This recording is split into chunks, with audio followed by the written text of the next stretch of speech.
So 18 வயசுலேயே நீங்கள் வந்து ஸ்டேஜில் போய் டான்ஸ் பண்ணுறீங்க அப்படின்னும்போது வீட்டில் என்ன சொன்னாங்க அப்பா அம்மா அண்ணன் அக்காலாம்? அடித்து முடுக்குனாங்க ஜி. வீட்டில் என்ன சொல்லுவாங்க, போகக்கூடாது, ஸ்டேஜுக்கே ஏறக்கூடாது, ஆடக்கூடாது, அப்படி தான் பயந்தாங்க.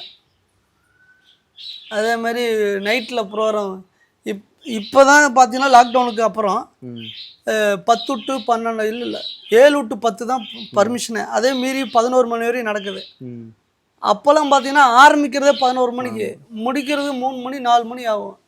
வந்து படிக்கவும் ஸ்கூலுக்கும் போக முடியாது, வேலைக்கும் போக முடியாது, தூங்கிடுவேன். அதுக்கு தான் அடி விழுவோம். அப்புறம் ரொம்ப பயந்தாங்க, வீணாக போயிடுவான், நிகழ்ச்சி ஒரு வாரம் ஆட போகிறான். அவங்க எப்போ ஃபஸ்ட்டு பார்த்தாங்க உங்களை டான்ஸ் ஸ்டேஜில்? எந்த ஸ்டேஜில் வரும்போது அவங்க பார்த்தாங்க? ஈரோடு தாங்க, லோக்கலில் ஈரோடு பெரிய மாரியம்மன் கோயில் திருவிழா. அங்கே நான் டான்ஸ் ஆரம்பிச்சு சொன்னதுக்கப்புறம் தான் எல்லாம் கூட்டமாக வந்தாங்க, ஃபேமிலி எல்லாம் வந்து உட்காந்து பார்த்தாங்க டான்ஸ். என்ன சொன்னாங்க பார்த்துட்டு? நல்லா இருக்குனாங்க. ஏன்னா ஆடியன்ஸ் எல்லாமே மொத்தத்தில் நமக்கு கை தட்டுறாங்களோ இல்லையோ, அந்தந்த ரசிகர்களுக்கு தகுந்த மாதிரி ஆடியன்ஸ், எம்ஜிஆர் ஆகட்டும், ரஜினி, கமல் யார் வந்தாலும் உடனே கை தட்டுறாங்களே.